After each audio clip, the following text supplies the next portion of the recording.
नमस्कार सभी को। कक्षा 8वीं। आज हम पढ़ रहे हैं क्या निराश हुआ जाए। हजारी प्रसाद द्विवेदी का लिखा हुआ निबंध है ना। इसमें पहले हम 2 भाग पढ़ चुके हैं। आज हम तीसरा भाग पढ़ेंगे तीसरे वीडियो में, है ना। इससे पहले हम पढ़ चुके हैं कि भारत में वर्तमान परिदृश्य तथा महापुरुषों के सपने और भौतिकता बनाम आंतरिक गुण, ये 2 विषय हम पढ़ चुके हैं। हमारे सारांश के 2 टॉपिक हम पढ़ चुके हैं। पहले में था कि भारत में वर्तमान परिदृश्य तथा महापुरुषों के सपने, मतलब आज़ादी के समय, आज़ादी से पहले जो हमारे महापुरुष थे उन्होंने किस भारत के सपने देखे थे कि हमारा भारत कितना समृद्धशाली होगा, भारत में कितनी सुविधाएं होगी, भारत कितना वैश्विक स्तर पर देखा जाएगा। वो जो सपने देखे थे, क्या वाकई में आज वो वर्तमान की स्थिति में वो सपने पूरे हुए हैं या उन सपनों को पूरा करने में कहाँ कमियां रह गई है, इन विषयों पर हमने चर्चा की थी। साथ ही हमने देखा था भौतिकता बनाम आंतरिक गुण, है ना। मतलब जो हमारे सामने भौतिकता जो चीज़ें दिख रही है, जो लुभावनी चीज़ें दिख रही है वो, और उसके साथ ही हमारे अंदर जो मानवीय गुण है, मानवीय सरोकार है, उनका किस तरह से आमना सामना हुआ है, किस तरह से वो एक दूसरे के सामने आ गए हैं, है ना। इन 2 विषयों पर हमने कल चर्चा की थी। आज हम देखेंगे धर्म और कानून, दोनों ही अलग अलग हैं, देखें तो दोनों ही एक भी हैं, है ना। चलिए इस विषय पर पढ़ते हैं, धर्म और कानून, है ना। हमारे देश में कानून को धर्म का दूसरा रूप माना गया है ना। हमारे देश में, हमारा देश धार्मिक देश भी कहा जाता है क्योंकि हमारे यहाँ पर ही बहुत ज़्यादा धार्मिक रीति रिवाज माने जाते हैं, है ना, परंपराएं मानी जाती है, सभ्यताएं मानी जाती है ना। हमारे देश में कानून को धर्म का दूसरा रूप माना जाता है। कानून जो है वो धर्म के रूप में बराबर माना जाता है। यदि कानून, यदि न्याय व्यवस्था सही है तो हम समझते हैं कि धर्म है ना। आज अचानक इसे अलग कर दिया गया है, लेकिन आज की स्थिति में देखें तो कानून को हमने अलग कर दिया है और धर्म को अलग कर दिया। दोनों ही को अलग अलग बांट दिया है, दोनों को अलग अलग बांट दिया कि कानून अलग है। कानून का मतलब न्याय व्यवस्था जो न्यायालय में होती है ना, वो चीज़। धर्म को हमने सिर्फ मंदिरों तक में सीमित कर दिया कि धर्म मतलब मंदिरों, भगवान पूजा पाठ में है। लेकिन पहले क्या होता था कि दोनों को एक ही माना जाता है कि कानून है तो धर्म है और धर्म है तो कानून है। लेकिन आज दोनों ही चीज़ों को, दोनों ही विषयों को अलग अलग बांट कर रख दिया है हमने। धर्म को धोखा नहीं दिया जा सकता, धर्म को धोखा नहीं दे सकते। क्यों नहीं दे सकते? क्योंकि ऐसा माना जाता है कि धर्म स्वयं का होता है ना। स्वयं के आंतरिक गुण जो है वही धर्म है। अब जैसे ईमानदारी की बात करें, ये हमारा आंतरिक मूल्य है ना। जो हमने पहले भी कहा था कि आंतरिक गुण, है ना, तो आंतरिक मूल्य भी है हमारा, आंतरिक गुण भी है हमारा, नैतिक मूल्य भी है, ईमानदारी है। अगर ईमानदारी से हम काम कर रहे हैं तो वो काम करना ही हमारा धर्म हो गया, है ना, ये हमारा धर्म हो गया। किंतु कानून, इसको हम धोखा नहीं दे सकते। यदि हम धर्म को धोखा दे रहे हैं, इसका मतलब है कि हम स्वयं से छल कर रहे हैं, हम स्वयं से कपट कर रहे हैं, हम स्वयं को धोखा दे रहे हैं, ये वाली बात आती है। तो इसीलिए कहा है कि धर्म को धोखा नहीं दिया जा सकता, मतलब हम कभी भी अपने धर्म को धोखा नहीं दे सकते, धर्म की खिलाफत नहीं कर सकते, धर्म के खिलाफ नहीं जा सकते। परंतु कानून को लोग धोखा देने से नहीं चूकते, लेकिन कानून को हम धोखा देने से बिल्कुल भी नहीं चूकते। कानून को हम खिलवाड़ करने लगे। जैसे कल भी मैंने एक उदाहरण दिया था कि हम जैसे बाइक से जा रहे हो, है ना, और मान लो रास्ते में हमें पकड़ लिया हो, है ना, तो हम लोग क्या करते हैं कि 100 रुपये 200 रुपये ट्रैफिक वाले को दे करके निकल जाते। तो कहीं ना कहीं हमने कानून को तोड़ा है। कानून को तोड़ा है इसका मतलब ये कि हमने कानून को धोखा दिया है, कानून से हमने खिलवाड़ किया है ना। अब भारत में धर्म को कानून से बड़ा माना जाता है। अब बात यह आ गई कि भारत में धर्म को नीचे माना जाता है बल्कि कानून को बड़ा माना गया है। अब भी भारत में धर्म को कानून से बड़ा माना जाता है ना। कानून जो है वो उसको अभी भी छोटा माना जाता है और धर्म को बड़ा माना जाता है ना। अभी भी लोग ये सोचते हैं कि जो करना है वो ईश्वर करेगा, ईश्वर का न्याय है ना, ईश्वर जो करता है वो सब अच्छा करता है। ये सारी चीज़ें आज भी हमारे मन में है। तो हम आज भी धर्म को बड़ा मानते हैं कानून से। कानून को इतना महत्व नहीं दिया गया है हमारे भारत में जितना कि हमने धर्म को दे दिया है, धार्मिक विचारधाराओं को जन्म दे दिया है, धार्मिक किंवदंतियों को हमने इतना महत्व दे दिया है कि जो करेगा वो भगवान करेगा, है ना। वो कहते भी ना कि एक कहावत भी है कि भगवान की अगर देर है अंधेर नहीं है। मतलब भले ही देर से न्याय होगा लेकिन सही होगा। ईश्वर हमारे साथ सही करेंगे, ईश्वर कभी भी हमारे साथ गलत नहीं करेंगे। तो ये विचारधाराओं के लोग ही हम ये विचार अपने मन में रखते हैं। सेवा, ईमानदारी, सच्चाई और आध्यात्मिकता जैसे मूल्य दबे जरूर हैं मगर नष्ट नहीं हुए हैं।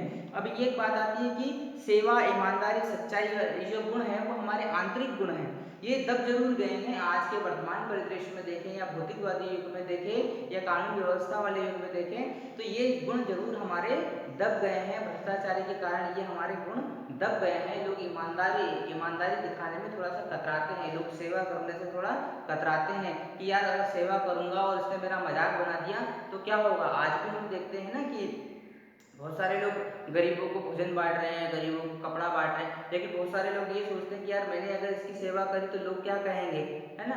कि हम लोगों की नज़र से बचने के लिए कभी कभी सेवा के काम नहीं करते हैं, है ना। तो इसलिए कहा है लेखक ने भी कि सेवा, ईमानदारी, सच्चाई जैसे गुण दब जरूर गए लेकिन नष्ट नहीं हुए हैं।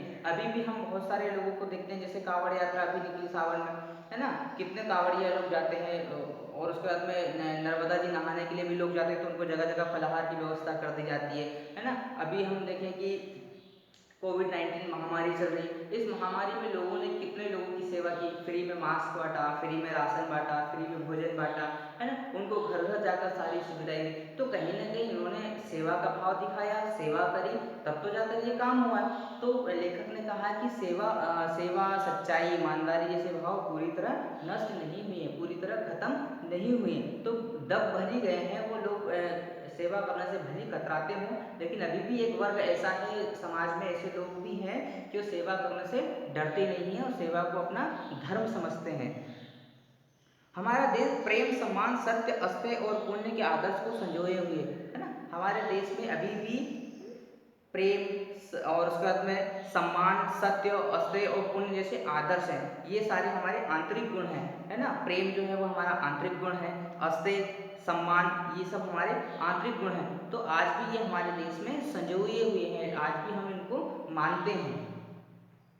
जब किसी के आचरण के केवल बुरे पक्ष की बात करके रस लिया जाता है तो अच्छाई छिपने लगती है ना। अब किसी व्यक्ति का बुरा पक्ष है, मान लो कोई, मैंने एक बार और कल उदाहरण दिया था कि काले गोरे का भेद करने लग जाते हैं हम, है ना। कि यदि काले गोरे का हम भेद करने लग जाए तो लोग क्या करेंगे, उसका मजाक उड़ाने लग जाते हैं, है ना। तो कहीं ना कहीं जो अच्छाई वाला गुण है वो हमारे अंदर ही दब करके रह गया। हमने उस व्यक्ति की अच्छाई नहीं देखी, हमने उसका काला रंग देख लिया, हमने उसकी शारीरिक कद देख लिया, हमने उसकी शारीरिक बनावट देख ली या उसका सामाजिक आचरण देख लिया, हमने उसकी बुराइयां देखना शुरू कर दिया। लेकिन बुराइयां देखने से बेहतर है कि हम लोग यदि उसकी अच्छाई देखते तो कहीं ना कहीं हमारी अच्छाइयाँ प्रकट होती कि हम कितने अच्छे हैं, जो लोगों के अंदर अच्छाइयाँ देखते हैं, हम लोगों की अच्छाइयों को स्वीकार करते हैं।